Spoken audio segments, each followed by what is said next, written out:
Hello friends! Here, gusto ko ipakita sa inyo ang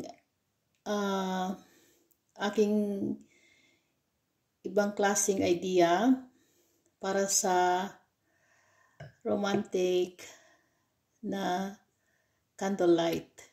So, ito yung aking glass ay para to sa red wine. Tapos nilagyan ko siya ng malamig na tubig. Ang iba gumagamit ng mainit na tubig. So, ang gagawin ko ngayon, magdidiko ako ng para sa candle. Ito ay mga na-dry na bulaklak galing sa aking flower vase na sa table.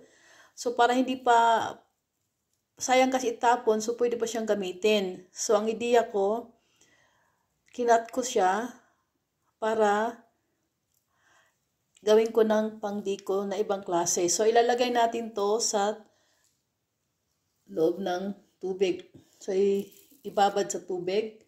Kailangan yung steel niya nasa baba para mas maganda tingnan. Yan.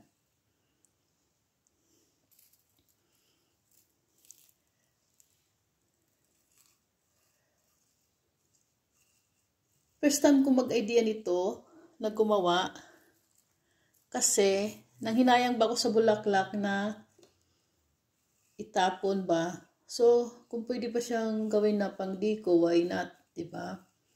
So, yan siya.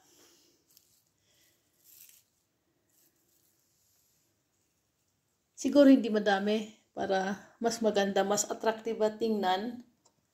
So, ito yung aking diniko. Yan. So, maganda siya tingnan para sa akin. Attractive talaga siya. You know? Crush ko yung niya, yung kulay na glass. Tapos nakabaano sa tubig yung Yan. Tapos, madali lang siya, hindi siya matagal gawin. So, kailangan ang kumagdiko, hindi gaanong madami, simple lang. So, ito yung candle. Sindihan natin. So, yan.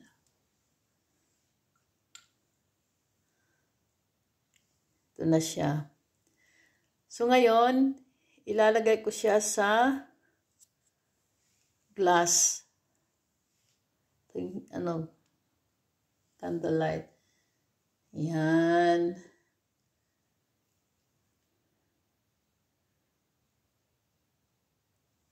So, yan na. Very simple decoration lang sa table ba? Lalo kapag gabi, yan. Kapag gabi, maganda siyang pangdiko sa table, sariwang bulaklak na dry. Hindi siya ganong dry. Yan siya.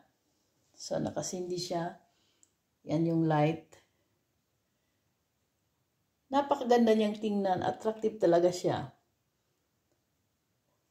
So, ito ay first time kong mag-experiment. Pwede ito kahit saan mong ilagay sa table or kahit saan na pang disenyo. Yan. Diba? Para sa akin maganda siya. Simple and beautiful. So, try din kayong gumawa.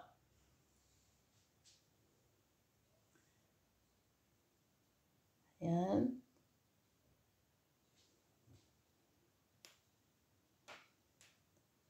Napaka, attract yung kulay.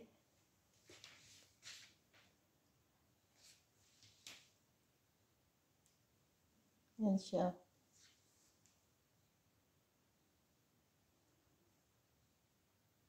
Crush ko siya. So, try din kayong gumawa. para sa inyo. Thanks for watching.